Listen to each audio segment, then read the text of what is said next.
Yeah, good morning, good afternoon, everyone. Thanks for joining our panel today. My name is John Baker. I'm a performance analyst with IntelliMagic. As you can tell here, we have a panel of esteemed performance analysts. I use the term lightly in the industry. And we are going to discuss today, where are all the performance analysts? So without further ado, let's jump right into introductions. I'll just do a little bit of how I got into mainframes, and then we'll go around the table. Guys, you introduce yourself. So for me, again, I'm John Baker with IntelliMagic. I got my start with mainframes at a large bank here in Canada. You always have to have one Canadian content. I think that's a rule on most panels, right? Initially, it was fun. I was driving around with a partner in an unmarked van. Truly the funnest job ever. We were called field service officers. We had to keep the ATMs up. So they would call us on a radio with a cash jam, or it ate somebody's card, and you're literally blasting across town because downtime, right? Downtime is money. And that was great fun for a couple of years. Then I got moved into the data center, worked in the print shop, printing all those statements, worked in the tape library, run around, and eventually as a console operator. First time I walked in the operations room, it was like the bridge of the Enterprise. Seriously, I still remember it. All the screens everywhere, colors and lights. It was really quite something. Anyway, true story. One day, a bunch of red lights starts flashing. I'm a junior operator. I don't know what's going on, but the phones are ringing. This is clearly a problem. And this guy, real person, runs into the room. His beard and long hair flying behind him. And one of the new operators actually said, "Geez, he looks like God." And the senior operator said, "He is God." And this guy stood in the center of these wall of monitors. True story. I mean, to this day. Anyway, looking from screen to screen for about 30 seconds, just looking, studying, interpreting clearly what he saw. Leans over the shoulder of the senior operator who's sitting there at the master console shaking, dictates this command. Operator types the command, hits enter, and poof, everything stops. The lights stop flashing. Phone stopped ringing. It was like magic. And that guy's name was Bruce McKenzie. A year or so later, he gave me a chance to join his team, and I've been in love with performance ever since. That's my story. Okay. I'm just going to randomly go around, and please introduce yourself. And I'm going to pick on Frank first, if you wouldn't mind, sir. Frank Kyne. Okay, so the question is, where are the performance analysts? So I'm in Ireland.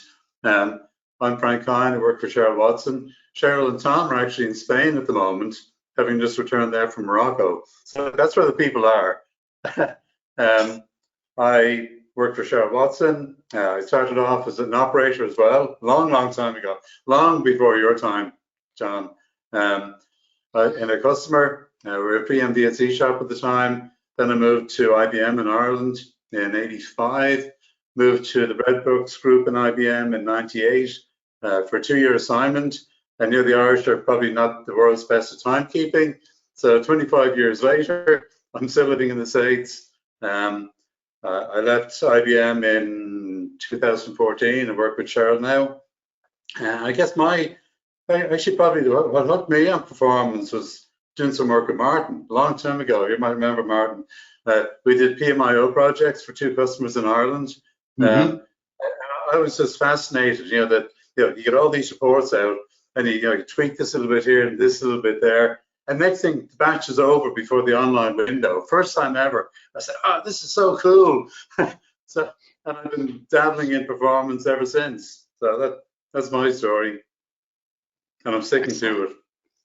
Your story, and stick to it. Thanks, Frank. Jim Horne from Lowe's. Tell us about your story, Jim. Well, I actually started straight off into systems. I was working for Carolina Telephone in eastern North Carolina. My first day on the job, they took me into the computer room and showed me this thing that looked like a big cubicle rectangular table. Told me that was a 4341. They got it last week. They got me today, and in 6 months I was taking it live, because they were a VM and OSVS1 shop, but corporate headquarters over all the telephone companies that worked under that corporation had decreed the repair bureau application would run on a VSE machine. So I got thrown to the wolves. And my background is all small shop, so performance was always one of the hats you had to wear as a systems programmer. And then when I came to Lowe's, we're a bit bigger, and we evolved into needing a performance and capacity person full time, and that became me. And like I say, I've always worn it as a hat. I've been doing it ever since, and I mean, I can't see myself doing anything else. Cool. I get it. Me neither. Dave Hutton from sunny Florida. Buddy, what's your story? Hey. Well, so I've known since I was a kid, with an Atari 400 computer with the plug-in cassette drive, and you're not that old. Yeah. Sorry. This was in the early 80s, and I discovered you could write programs and save them out to the tape and read them back, and you could modify the programs. And the programming was always cool, but I was always, as a kid, just enthralled with what the hardware was doing. And shuttle forward, a bit. I got a computer engineering degree from New Jersey Institute of Technology, and IBM actually recruited me out of a career fair at my school. I didn't even know IBM Poughkeepsie exists or what the mainframe was, but I just figured I'd end up on the West Coast, down in Austin, designing processors. I didn't realize it was only 3 hours away from where I grew up in South Jersey. So yeah, it was a wonderful opportunity, and so I took that, and I worked on the processor design team. I forget what the model, what the extra, we have internal code names, but it was like back around the Z900 time frame, I think, was some of the first processors I contributed some design to.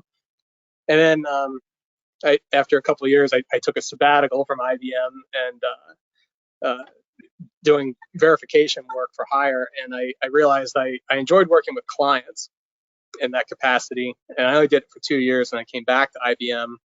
This is all at the .com bubble at the end of 99, 2000 timeframe, and the bubble popped, and I'm back at IBM, and I went to performance and on the processor, but that's where I met Gary King, and he and I hit it off immediately, and but we never talked shop. We were just like every once a month we check in and talk baseball or whatever we were tinkering on at the time. And then years later, after enough generations of processors, frankly, I got bored of it, and I want to do something different. I want to get back to working with clients, and that's when the opportunity to shadow Gary came up, and I leaped at that, so here I am today, rating the box, and then the flip side that comes with that, if client doesn't quite get the rating, then I got to pour over data and figure out why that happened. So that's my foray into performance and IBM Z. Well, we're glad you did, man, because Gary was great. Somebody got to step into those big shoes. Barton Packer from across the pond.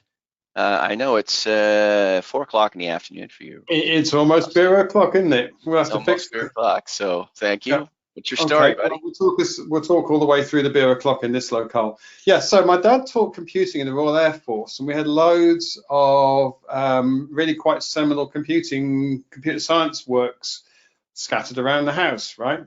Then scroll forward to university, where I did maths and physics and then information technology, which kind of is part of the same pattern.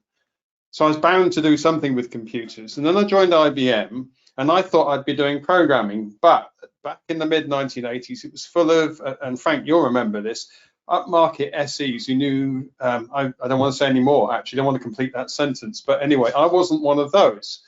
Well, within the first week of joining IBM, one of those upmarket SEs took me to see the branch KICS large systems specialist for a 1 hour meeting.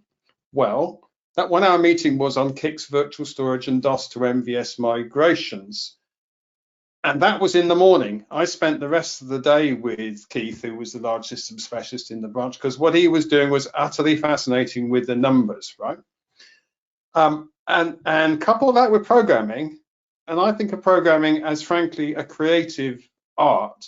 And then we scroll forward to where Frank talked about PMIO. So my first creative work was actually building performance tooling, because it's a good excuse as a large systems SE to actually do some programming. The data is lovely, and the rest is really just hysteria on the grounds that we just went for larger and larger geographies and more interesting challenges with SMF. So that's really my story, is pretending to be a creative person who likes to write code. Well, you pretend well, my friend. Todd Havekost, last but not least, IntelliMagic. Tell us your story, buddy. Hey, yeah, thanks, John. So, yeah, I've been in IT for 40-something years and had a lot of different jobs, but always just kind of found myself gravitating back to performance. I was real fortunate when I was a green systems programmer. The boss, I guess, saw something in me and he said, hey, we'll make you the performance guy, kind of like Jim was talking about, where, you know, in a small shop, you wear lots of hats. And so he introduced me to that hat. And ever since then, I've greatly enjoyed it.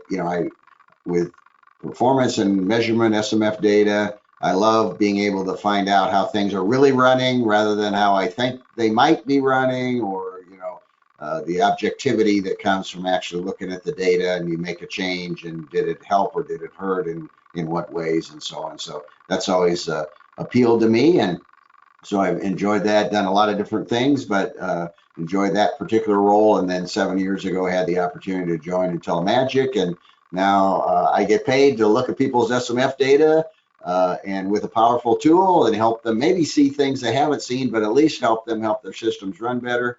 So, it doesn't get much better than that. Cool. Totally agree.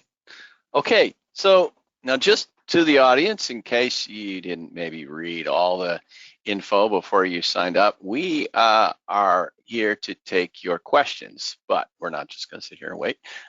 We've got stuff we want to talk about. You've got a room full of performance analysts here. The question is, where are all the performance analysts?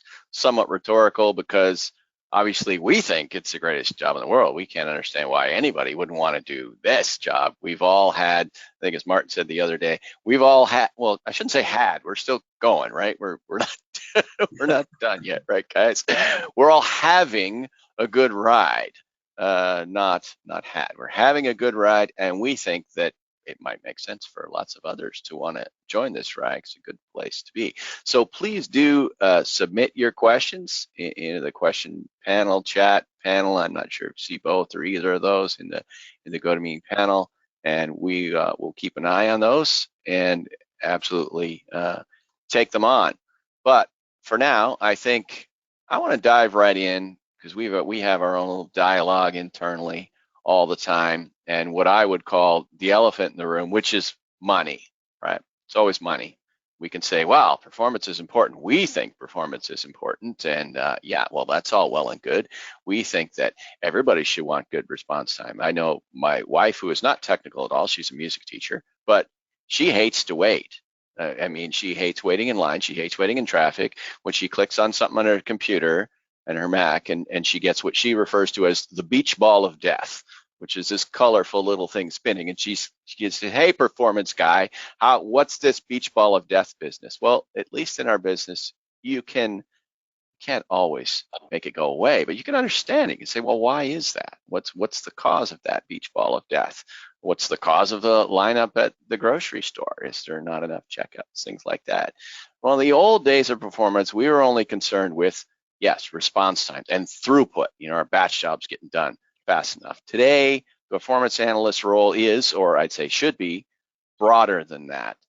Frank brought this up the other day. One of the jokes in this area is the definition of capacity planning is where you tell them what they need. The definition of finance is where they tell you what you're getting. And that follows to my definition of performance, is where we try to make things work with what they gave us. Now, Todd has some direct experience in this area from his old job. So before he joined IntelliMagic, I think you even got a Share Best Session Award for this true story. So Todd, why don't you tell us about that? Yeah, okay, thanks. So, and kind of the broad subject here, also the broad topic is, do performance people, should they care about the financial side of things, or even more organizationally, does an organization bring the performance people into the financial side of the discussions? To me, I can't imagine not marrying the two together. I mean, everything you hear today in the industry is, how can we get cost savings? How can we get cost savings, right? And the way the mainframe pricing is, software now is the overwhelming amount of cost, and whatever kind of software license model you're in, it's almost always driven by CPU consumption. So there's a very direct connection between saving CPU and reducing expense, and which is what everybody wants. But to me, to do that, to try to do that job and not understand what drives the software expense, I can't imagine that. I had a wonderful situation, my previous employer, USAA. We were embarking on a software cost reduction initiative, and so yeah, to understand, at that time we were under a 4-hour rolling average model. So to understand what were the factors, what CPU was really driving costs and what CPU wasn't, and then how the model worked. So at that time we had some LPARs that had a more slim software suite because the MSUs were less expensive on that LPAR and all that kind of thing. So anyway, trying to do that job without visibility into what was really, the software licensing side of things, to me would be, kind of like trying to do it with, a blindfold on. And so anyway, we're real successful. We had great executive management support across IT. So the application guys were at the table too, helping with tuning changes, and we saved millions of dollars, and it was a very rewarding effort, and it benefited our company, and it was a great thing to be a part of. So I think there's an interesting thing there, if I generalize quite a lot, which is you've got to look sideways from just pure performance. And in your example you've given, it's very much about finance. Now, I would say, and I have an acronym for this, which is slightly rude, but never mind, that there are other aspects of what's going on in the shop, which as performance people, if you understand them, make you incredibly valuable to the organization, right? And so the acronym is made out of capacity, resilience, architecture, and performance.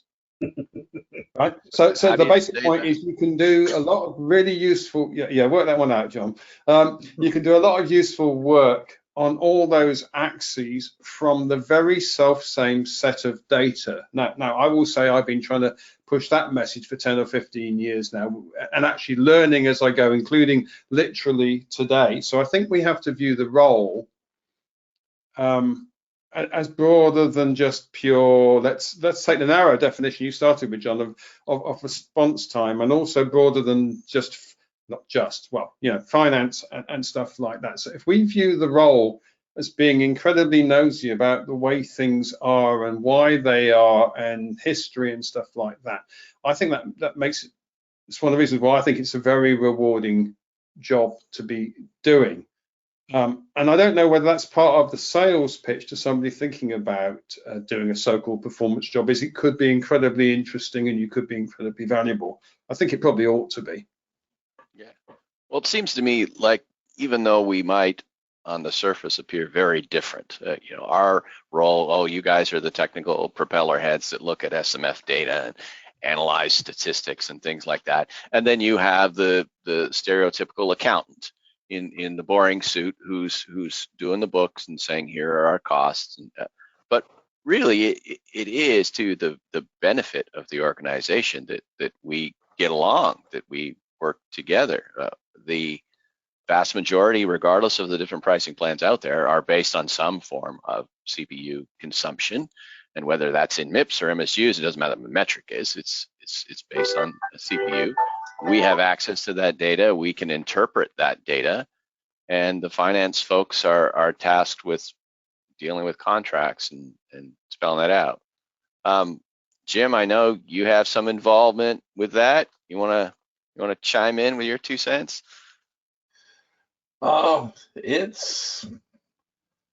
It's kind of tough, but yeah, you do have to play the game. But we're at a point right now where I'm so involved in our current negotiations that I really can't say anything. Oh yeah, no, don't reveal trade secrets, but you're involved in the process in working with the finance side of the house and translating Yeah, CPU because numbers into. I actually track our usage to turn it into money in terms of how much are we going to have to pay for true up at the end of each year of our ELA contract. Right. And that's kind of a good thing to know. You don't want surprises in that area. I'm going to ping Frank. He's sitting there quietly saying, please don't pick on me. So it's like, I can't help myself. Because we did actually get a question, which in the same subject, how do we convince management is the question, that is in their best interest to have a robust performance team that in the long run, a good performance team will save us money. I mean, we're all drinking the Kool-Aid because we all think it's the greatest thing ever, but it's a perfectly valid, fair question. You're in charge of all this infrastructure. There are serious costs involved, and you need to be able to quantify that. Guys, what do you think, Frank? Yeah, I think there are 2 aspects to it. One is maximizing the capacity that you have installed and understanding how it works and how it contributes to your bill. I mean, you could spend a lot of time doing an outstanding job tuning a particular workload, and maybe the way your billing metric works, that makes 0 difference to your bill. So you'd be thrilled with the job you've done, and maybe your users will be delighted, but the people that decide whether they're going to replace your colleague when he retires or not, they might say, well, I'm spending all this money, and look, it has made no difference to my bill. So from that perspective, there really is a correlation between the work you do and understanding how that impacts your bill and communicating that message through to the people that decide on headcount, basically. And the other side is, there's a case I was working on recently, and that the customer had decided to basically let their performance team run down. So there's only 1 person left, and they were just swamped. I mean, it's a large, complex shop. There's no way they could keep on top of things. And they ended up, it's a large shop, getting some upgrades, and they paid really tens of millions more for the upgrade more for the upgrades than they would have done if they had a better configuration going into it and a better understanding at a really reasonably detailed level of how the whole thing works. So, you save about 150,000 a year by not replacing a performance analyst. On the flip side, you spend millions more than you had to spend buying hardware that potentially was really more than you actually needed. So I think there's those 2 aspects, and while we all enjoy the performance side, but maybe you don't really live, for meetings with our friends in accounting. I think you can be more effective for yourself and for the company if you have at least some understanding of the relationship between what is it that drives my bills, whatever that's worth. So that's where you spend a little bit of time with the accountant. You might not have a lot in common. Maybe he's drinking wine, maybe you're drinking Guinness, but whatever. You can sit down together, say, explain to me how this bill is calculated, and I can explain to you how these metrics can contribute to that. Yeah, I mean, I think it's important to recognize that money is what drives the organization. Yeah. And if you can speak to people in terms of what it means money-wise, it's much easier to convey that you're effective or not effective. And that if you want to propose a change, if you can show the dollars, it makes it easier to get the change approved. Yeah. I want to bring Dave in because I know that on the one hand, you and your team designed these incredible processors that allow us to do so much more with so much less, like physically less, right? 7 nanometer now, and do more work. And you know, old days people talk about clock speed, right? Like clock speed's not going up anymore. It's just not that. And yet they're able to do more work. But you probably mostly just get called when people aren't happy, right? The customer, they're not calling saying, wow, we got, you know, 20% more performance with this new machine. Thank you so much. They're calling you if something didn't do what they wanted. And then how do you go through the process of educating them on the things that they can do? Just like in Frank's case, things you can do with understanding your contract, and maybe in your case, things you can do with how you should design your environment. Yeah. A wise man who's no stranger to a lot of us, one Mr. Handera. The day I met him, incidentally at lunch with Gary King, we were talking about some of this very stuff, and he, I own royalties because I've parroted this back so many times in the time since, but it's like, the people that try to save money are the ones that end up spending the most. Definitely. And, I mean, it's such a perfect statement in all domains, and especially mainframe. And you know, to the question about how do you justify to your organization why to keep performance people on staff, because performance is money. I mean, it's a direct equivalence. Like 99.44% of all the times the red phone on my desk rings, it's not because somebody's not getting their work done. It's because they're paying more for the same work, like maybe after a migration or something. And maybe it's, in many instances, it's usually something trivial, like, just a misconfiguration or whatnot. But, people try to push the limits. They try to get every last, penny out of the hardware. And so they run the boxes north of 95% busy as a matter of standard operating procedure, which is a loser move. People that, tend to shrink, like if your business is holding constant and every generation we put out faster hardware, and if you migrate to it, that means you're reduced to fewer and fewer engines. And eventually you get to a point where you're maybe on a single engine, and now all your work that used to have its own engine is now being swapped out and losing all of its history out of the caches and the branch prediction. It's like, well, maybe you should seriously entertain one of the many subcap offerings that we have, that'll spread that back out. You'll get your vertical high affinity back, and better share of the engines, all things along those lines. I remember my dad telling me a story about, like, when I was a kid, about there was like an opinion piece in a paper that was written by a guy that was hired by banks to go out and reclaim lost money. And his fee for that was he got to keep 10% of whatever he made. And I got to tell you, the thought is not lost on me in this day and age. Like, wow, if I just freelanced and went from client to client, there's so much low-hanging fruit. And I could keep 10% of what I save you. Yeah, I'd be very comfortable.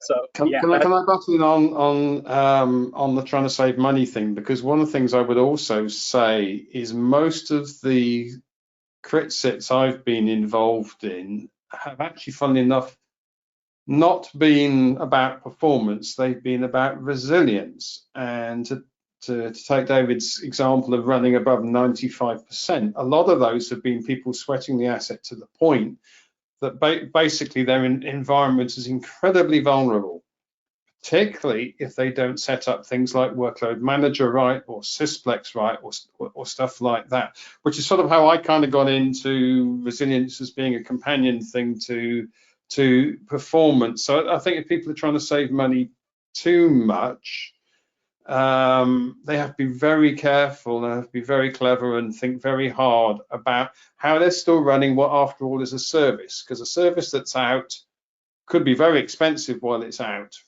could be more than very expensive while it's out. So I think there's that aspect of running things too hard or designing them poorly that needs to be thought about. And again, look, we have the hard, time-stamped, well-formatted well understood evidence to be driving those kinds of discussions. If you're going to sail that close to the wind, you really need that kind of insight. So as performance people, we can provide a lot of that. Yeah. And also the other thing I would say as a companion to that is you could optimize for performance, but you need to do it conscious of the environment you're running. Otherwise, you will make mistakes in terms of, let's say, resilience, or mistakes in terms of architecture. You end up butting heads with people who go, well, that's very interesting, but you don't actually understand the ship we're trying to sail here. Yeah. No, I think that, and all this fits well. We got another question, a comment really here. I think there is a happy medium to saving money and spending money for savings. And I think that really speaks to what you guys are talking about. It's just the extremes that are a bad idea. Like we're not saying that business obviously needs to continue to find efficiencies. Well, first of all, that's what we do. Performance by definition, we're trying to find efficiencies all the time. And maybe you don't have a team of 10 performance analysts anymore. Maybe you don't need that. Maybe it's a business model that says you don't need that. But the other extreme is, well, I don't need one at all. I eliminate it, and then you miss fundamental things. As Dave said, you know, you could go around and make a pretty good living with low-hanging fruit, whereas if you kept a handful of them on staff, they're going to catch that low-hanging fruit every time. You're going to save a bunch of money in the long run. It's always difficult to quantify something that didn't happen. My boss, that same Bruce McKenzie, used to say to me, you know, we're at our best when nobody knows who we are, when we're invisible and everything is just humming right along. And some of the analysts might come around, business analysts, and say, so what do you do exactly? You seem to just be sitting here looking at these monitors. We're not seeing you produce code every day, you know, or go to a bunch of meetings. I'm like, well, are things running well? Yeah. Okay. Well, then we're doing our jobs, I guess. I guess I'd think of that same thing in the extreme. Dave, you mentioned running at 100% busy. You know, in the bad old days, we used to think, oh, a busy CPU is a happy CPU. I've heard that one before. And there is certainly an argument, which I think is a fair argument, that System Z runs better than other platforms at higher utilization. But that doesn't mean that you should be binary about that. Well, let's run at 100%. It's still not a good idea, right? Well, to what Martin was saying about resilience, I mean, you don't insulate yourself from surges and anything unexpected, and you know, you can pay a premium for OOCOD. I mean, we have ways to make it work for you, but you know, Pay for that. If you bought maybe a little more hardware and ran a little more comfortably, you would realize, you know, some of the efficiency savings from doing that, and you insulate yourself against the peaks.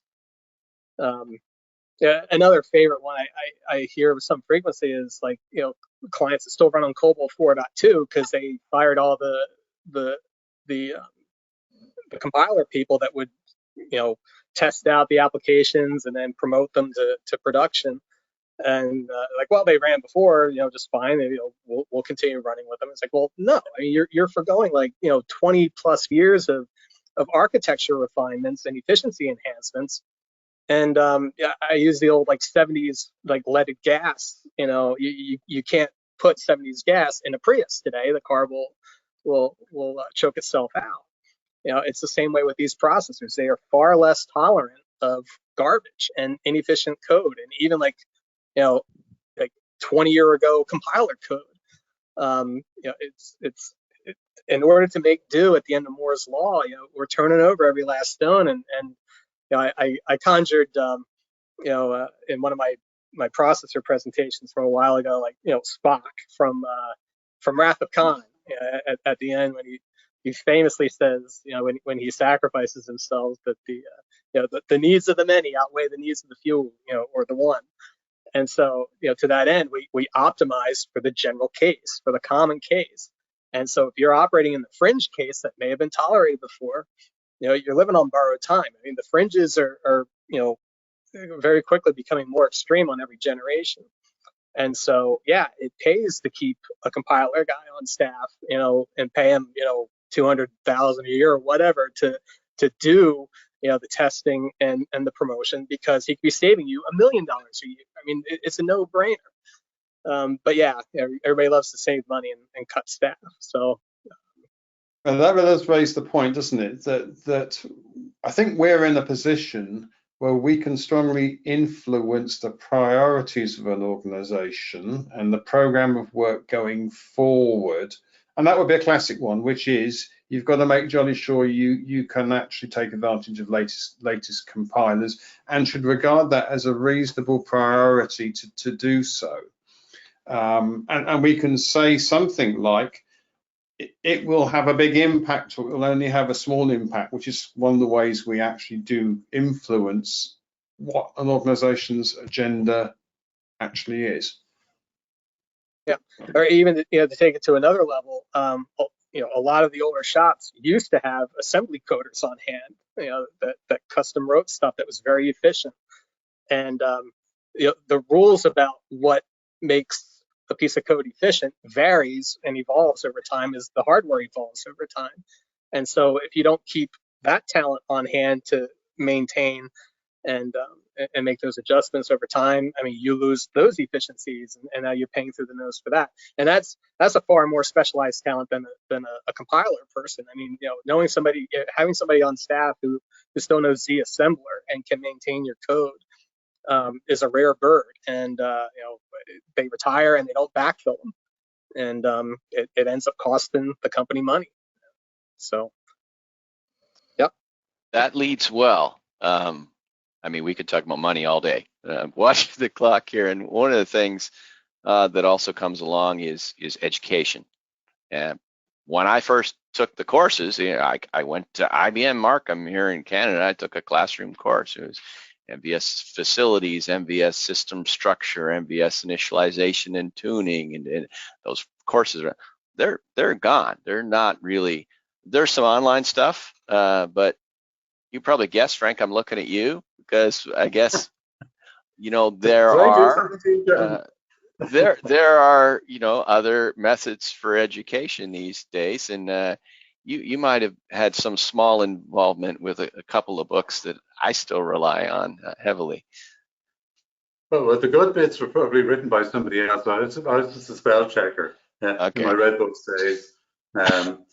But yeah, I mean, that there are lots of useful sources of information out there. I think the one thing you need to be a little bit careful of is, before I see a tip out on the internet and run off and I try that out of my production system, I might want to, check out and make sure does this person actually know what they're talking about. But beyond that, I mean, Red Books are still really unmatched in that nobody else has the ability to have the hardware, the software, the access to the developers, and the access to customers and IBM people from the field that the Red Books organization has. So personally, I think IBM don't invest nearly enough in Red Books, but putting that aside, I think that they're still a fantastic source of information. There's the user conferences, as you mentioned, GSC in Europe, Share, all of your IntelliMagic Z Academy sessions are fantastic, really helpful technical information. Enterprise Tech Journal, hopefully everybody knows about the Z or Z or SMF Guild. They often have good technical, performance information in relation to ZOF or ZOSMF. So, you should keep an eye on those. Martin's Mainframe Performance Topics website. Again, lots of good information out there. IBM Main is another one. Tech Channel. Now and again, it's getting, unfortunately, not as frequent as it used to be, but sometimes you come across an APAR. When you're sitting at home over Christmas Eve, nothing else to do with your time, and you're reading through APAR descriptions, as you do. So sometimes you come across an APAR and you say, wow, this really helped me understand how this thing worked. Okay, it gave me an insight that I never would have come across in the reading the manual or the general information. So it is worth, if you have the time, to poke around in these APARs and see what information is in there. It's a classic way of saying I didn't know how it worked until I knew how it broke, right? Yeah, exactly. Yeah, whatever little bits I know, most of that was learned because something broke and I had to try to figure out what it was that I did to break it. So you definitely, I think, get an insight trying to fix things that you might not otherwise. A plug for ourselves, Cheryl has been at this for a long, long time, and the tuning letters in our 33rd year now. So it has lots of helpful information. Actually, I'll say, so we were doing some work, and I spoke to the WLM folks in Bowlingen a couple of years back, and I said, yeah, where would I find some good in-depth reading about this particular topic? So they said, oh, you will have a look around and we'll get back to you. And they came back and they said, actually, the best place for that is this particular article from Cheryl's tuning letter back in 1984. Right? And this is coming from IBM, the people that wrote the code. So that there are lots of good source of information out there. The problem I find for most people is trying to find the time to actually sit down and read through it. So that's a challenge. But a few minutes. It's a really short story just again to point out the value of good performance people.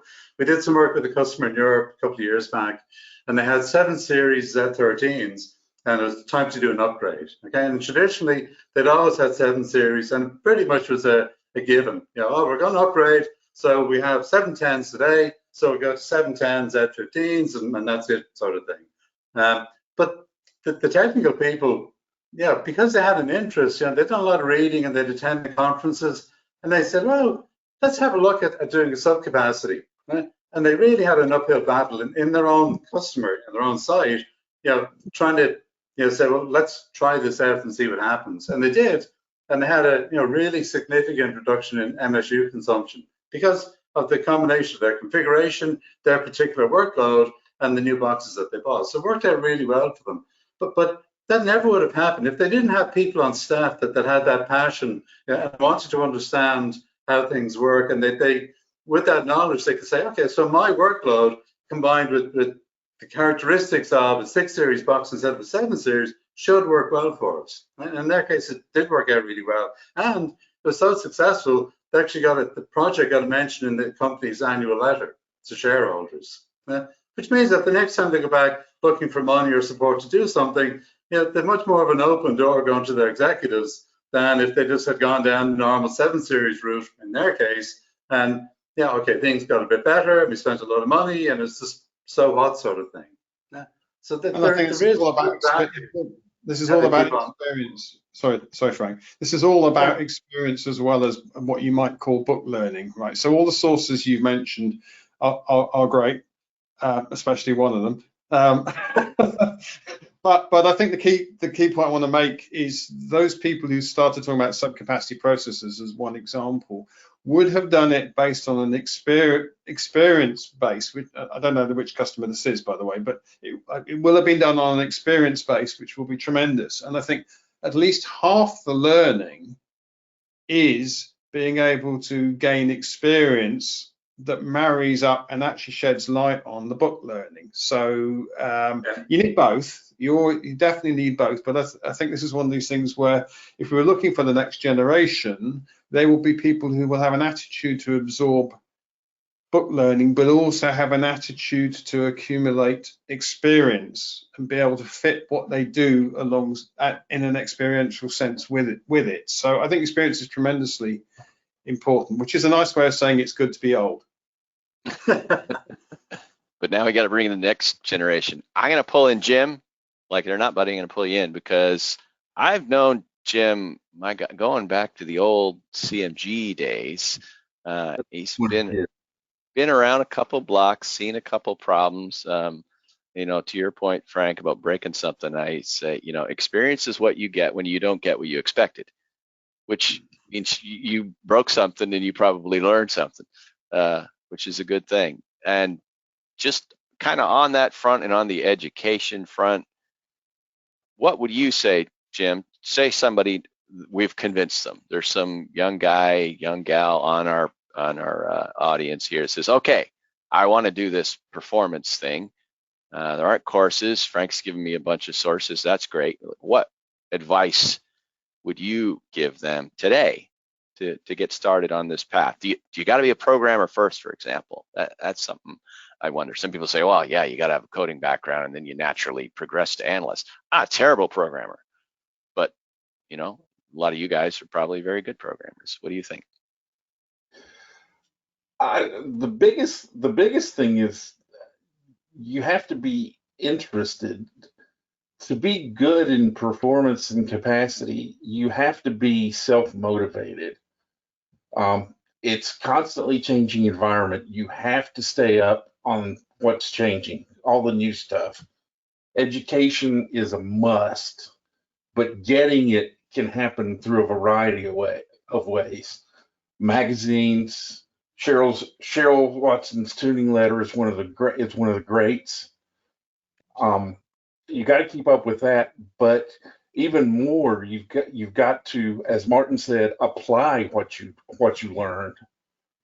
You know, it's not just one thing that makes things go. It's the combination of trying things and keeping up with new possibilities. You know, if you're never wanting to be willing to fail, you risk not succeeding, because sometimes you have to take chances, but you've got to do it in a measured fashion. You know, you don't, like, I work for Lowe's. The last thing I want to do is do something that would crash our ability to sell hardware in the stores. Yeah, you have to be cautious, but at the same time, if we're starting to see a slowdown in how long it takes people to check out, well, that's not good. So we got to look for things to fix it.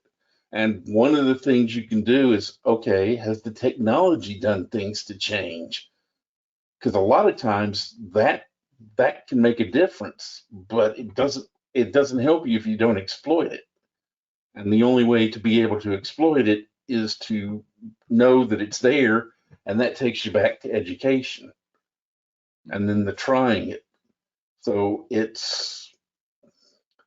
my biggest thing that I would tell anybody about any career is, you know, try to find something to do that you love.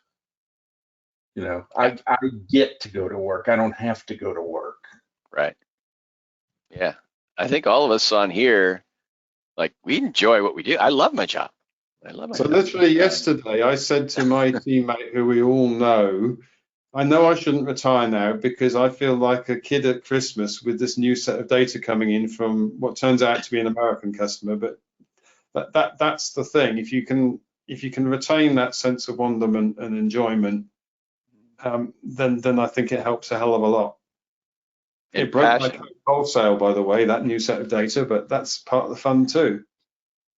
Yeah, I mean, Frank used the word passion, but also that that passion translated to some curiosity, something you have, Martin, you know, swearing in Excel, as you like to say, but that translated to real dollars. It wasn't just someone that's enjoying and having fun. Is that passion translated to detailed analysis, which translated to the bottom line for the business.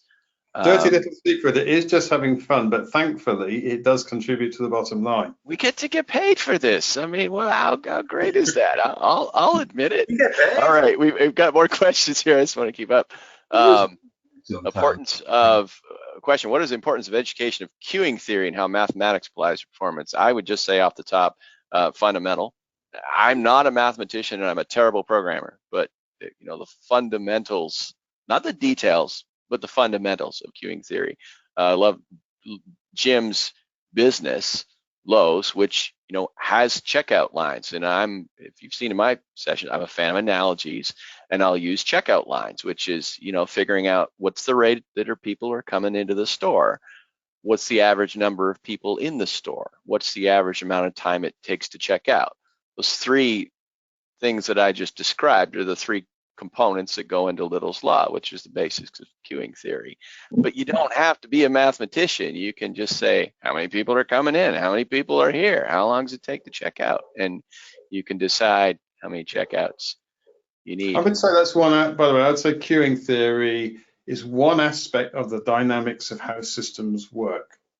And I'm putting it like that because I think the more general take home is if you get an appreciation of the dynamics of how systems work, that will carry you a very long way. And again, this is partly experience. And every time we introduce a new generation of processors, including this current one, it works different.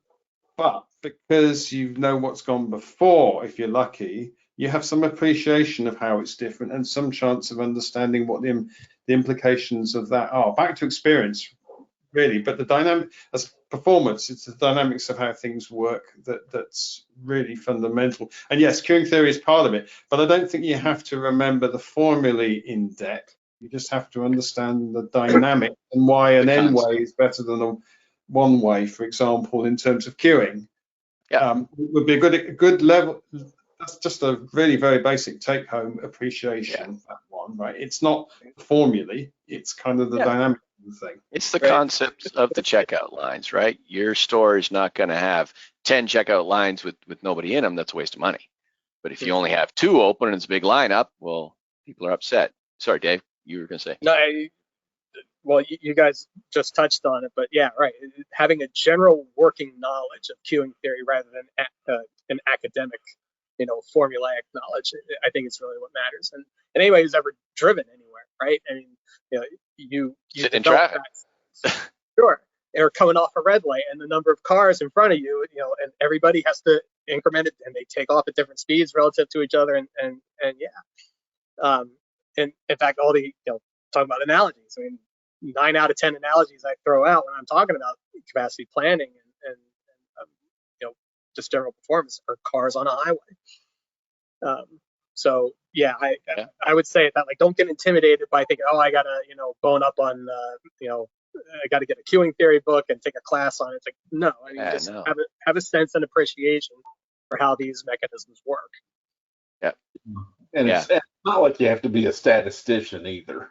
I've got a shameless plug here in our Z Academy. There's, my gosh, we're coming up to about 50 of these things. They're all online, they're all recorded. And I think session number 2 or 3, I did a session on this, and it doesn't even have anything to do with mainframes. Just like you said, Dave, figuring out how long you're going to sit in traffic, figuring out how long you're going to sit in the doctor's office, figuring out how long you stand in line at the grocery store. Very high level. If you stand on its head, that appreciation is applicable to all those real life outside of day job situations. I'll just take the quick opportunity to give a shout out to Workload Manager, right? I mean, this is how IBM mainframe is able to push the limits of like 100% busy without the machine come grinding to a halt. With normal queuing theory, if you're running like just a homogeneous workload and everybody's going after common locks, yeah, you're once you tip past 85% busy, the machine's going to start consuming dramatically as you add workload. But when you have Workload Manager and you can put different work that's going after different facilities and different common resources, this is how you can push the machine past or up to 100% busy. As long as you, dear customer, don't screw it up. Right. Hey, just while you're on that, Dave. I put it flippantly, but that's a key point here. Is we give you all, we sell you all the tools to do the job right. And this is where the skill comes in of actually being able to use them appropriately and to understand. I mean, one of the classic things about Workload Manager is you should review it every so often with a critical eye, right? Many WLM service definitions where that clearly hasn't been done, and it gets obsolete in a way that's actually dangerous to what you were saying, David, about being able to run at the high levels of utilization because the prioritization that WLM brings. So yes, please don't screw that for your customers. That we were talking about earlier. So it's a piece of low-hanging fruit, and it's and another throwback to the start of the conversation. Why businesses would be wise to keep performance people on hand. I mean, this stuff continuously evolves, and if you try to save money and let the people go, So I've never seen a WLM policy. Continuous evolution. I've never seen a WLM policy from a site who said this is perfect. It doesn't need any work. Yeah, I mean, exactly. There's always room for improvement. Everything, and it's an iterative process. I just want to stick with you, Dave, because there's some questions here. We're not going to get to them all, but there's some about memory exploitation and zip overflow. And you once, I think it kind of succinctly explained to me that the overall benefit of System Z, and yes, I suppose we're biased here compared to say x86 or other platforms, but the fact that the hardware, the microcode, the operating system, the hypervisor, the database, like this is all done together. It's not commodity part X from here and commodity software from there. That it's an integrated system, and that's why it is such an efficient system. Yeah, I mean, in fact, earlier this morning, I was on one of these system-wide calls, where we talk about everything from like hypervisor changes to compiler improvements to pricing methodology changes.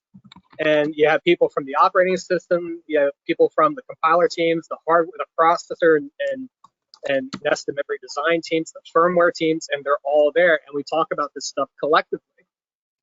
And yeah, as opposed to other manufacturers of processors, and that's all they do is the processor. And then to get a system, you have to talk to like half a dozen different corporations scattered across the globe. And God help you if you have a problem and you have to suss out like where it is, and everybody's pointing fingers at each other. I think one of the defining qualities, getting a thunderstorm here. One of the defining qualities of the mainframe, you could spend a couple hours talking about that, but I think two in particular on the hardware side, it's like RAS and the support for massive I/O.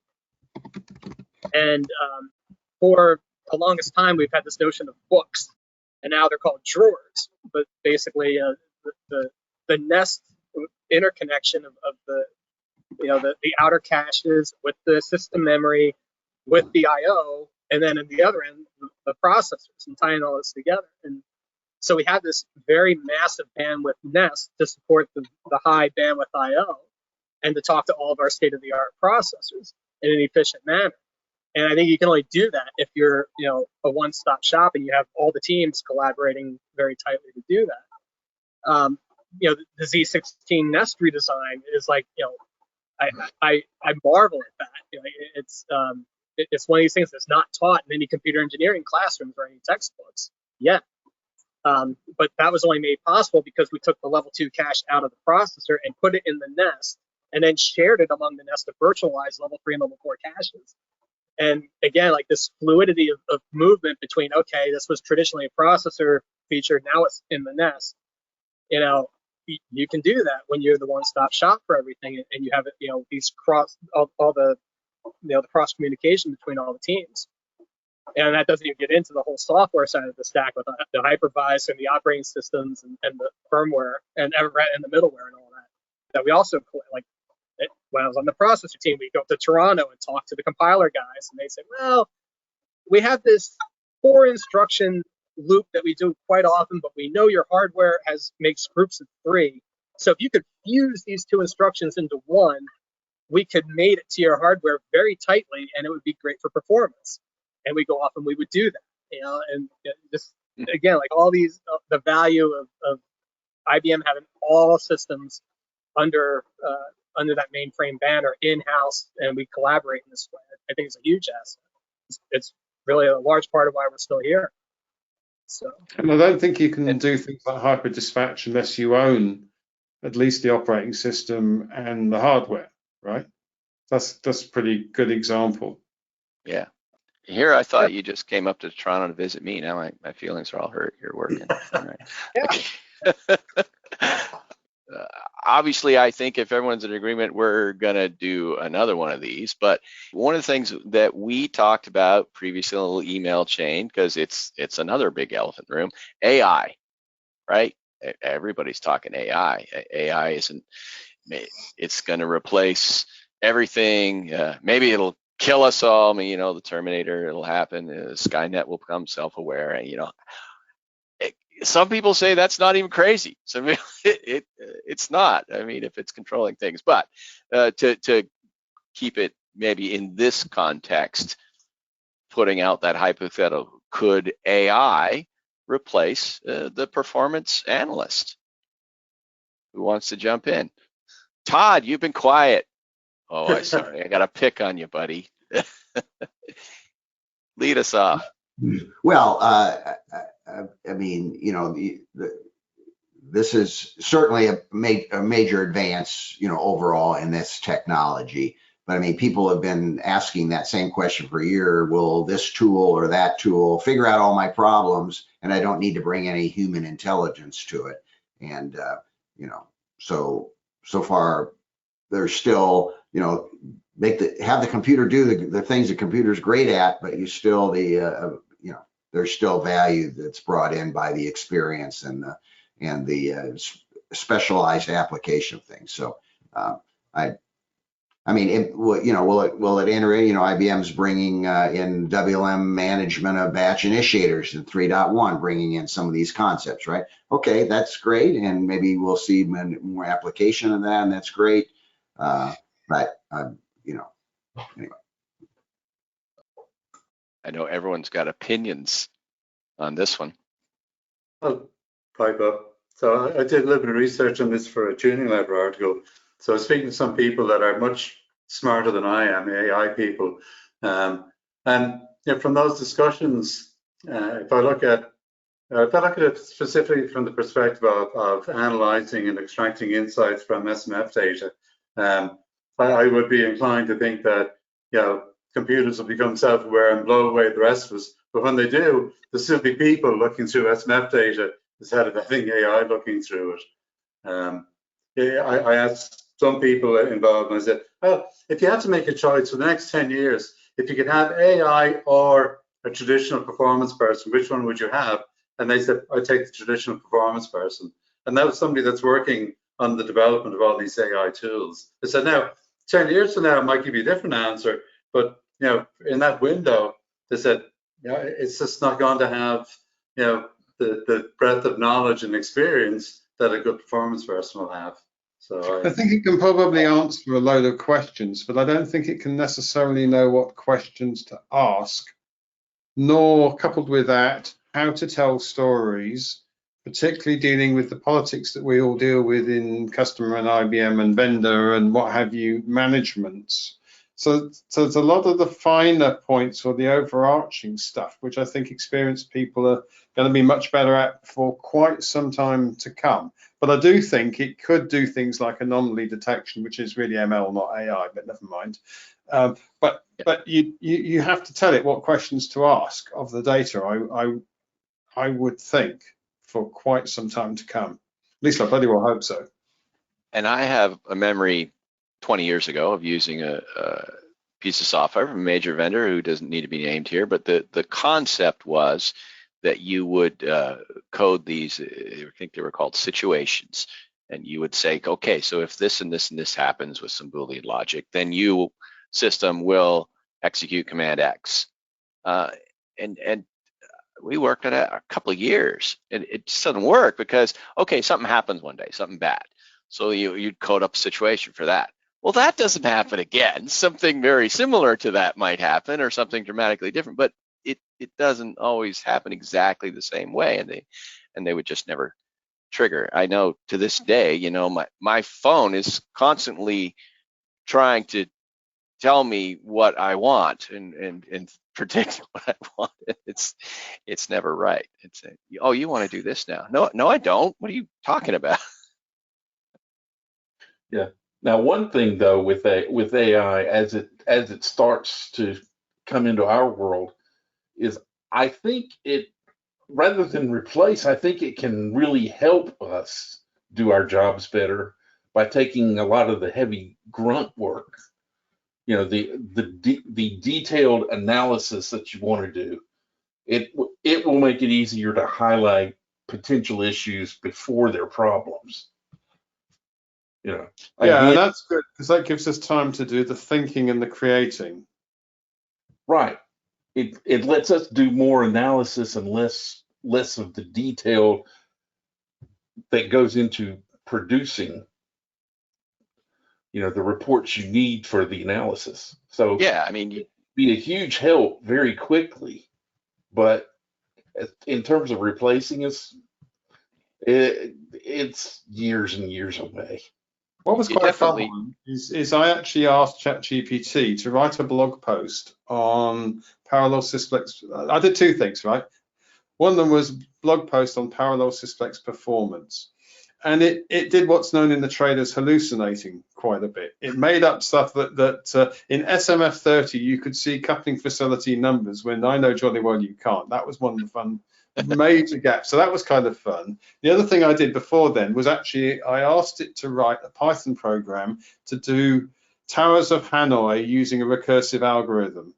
That was kind of fun. It got 7/8 of the way there, I will say. But you know, there's a lot of getting it right that's got to happen. Yeah. And hallucinating is no damn good in this game. But apart from after you've lifted a few, right? That's okay after hours. But you know, this has to become reliable, defensible, whatever you want to say in a way that it currently isn't. And with restricted domains, I guess it could get to do that, but it's a long way to go from now. And you know, you're going to make major business decisions based on what it says. Well, you are if you trust it. You're not if every time you play with it, you end up going, oh, that's entertaining, but not really right. Yeah. And the trouble is, people don't know, will increasingly not know when it gets it wrong. Which is rich. Yeah, you definitely need good tools. I mean, if we don't have tools, it's going to take us 100 times longer to do the things that we know how to do. And as the boss will say, you guys are expensive. So yeah, well, then I like to call myself a recovering SaaS program. I don't necessarily miss all that manual effort. I do want to try and get to a couple more questions, and we're short on time. Many shops embracing hybrid cloud and mainframe, kind of together. What are the new challenges you see for the mainframe performance analyst? And I suppose this is where we might actually have to talk to the people on the other side. EGOT. Well, I mean, tackle that. One of the main issues with the hybrid cloud and similar architectures is we can see to quite a good degree stuff that touches the mainframe directly. And I'm thinking about things like DB2 accounting trace and stuff like that, right? But we can't really see any further out than the first hop. And I don't think that's going to fly in a hybrid cloud sort of world, or a more complicated architectural sort of world. So I think there will be a need to collaborate with people who frankly will have poorer tools on their platforms than we have on ours to get the job done. Great paper from Pat Artis years ago on that. You ever see that one? When Orc the caveman, the capacity planner. Anyway, he had a series of rules for guys like us if you had to work in a distributed environment. And rule number one was any reasoned methodology is always better than guessing. And you can kind of take off from there. Okay, another one here. From the recruiting perspective, we did talk a little bit about education. What skills, tendencies, or behaviors should we be on the lookout for the next generation of performance engineers? And, we've talked about curiosity, passion. Dave, you mentioned, the basic concepts of queuing theory. You don't have to be a mathematician, you don't have to be a programmer, but, understanding why you're sitting in traffic. I would say staying power, because to be really good at it, you need to be prepared to hang around a while and get better at it. Yeah, I know I'm thinking about Frank and Todd both in this situation, because the pull to go into management, I mean, there's always opportunities, and maybe you make more money in going into management. And Frank, you mentioned at one point in your career, you made a conscious decision to switch jobs because you did not want to move into that path. Yeah, that's it. In my first company, you get to a certain level, and if you want to continue on, with pay rises, then you would have to move over to the management, stack. And I had no interest whatsoever in doing management work. And at the time, there was very clear career paths in IBM for technical. You could go all the way to IBM fellow and management. So, I mean, many times in my career in IBM, I had managers who were on a lower level than me. So I was probably earning more money than them, but they were really good at managing people. And and I was, reasonably good at playing with numbers. Yeah, I think I don't think one is better than the other. It just depends on the individual. But what do you feel you get more satisfaction from, and go for that. I don't know, Todd. I mean, you've been on both sides, Todd. You can really dipped your toe into the management arena for a while, right? And then decided to come back.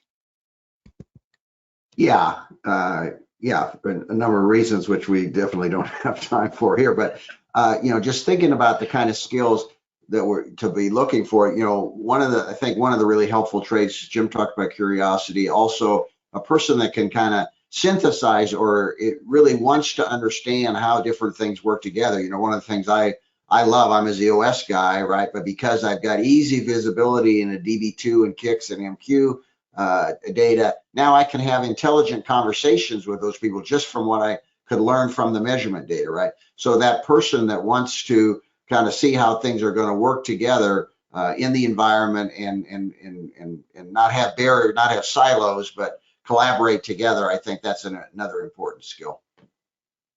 Okay, guys, by my clock, I see 3 minutes. We are going to jump to a lightning round, ready or not, and I'm going to randomly pick one question and throw it at each of you, and just for fun. Jim, you first. What rule of thumb do you live or die by?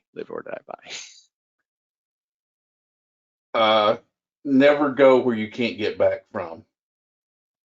Great advice. Buddy of mine used to put it back up twice. But the first rule of systems programming or performance or capacity is never go where you can't get back from. If you don't have a back out plan, you better not do it. Martin, who has influenced you the most? I could say myself. With all honesty. With all honesty, probably no. The members of Queen, probably, in terms of attitude. Oh, interesting. Go Freddie. Cool. Dave, what piece of advice changed your life? Oh man.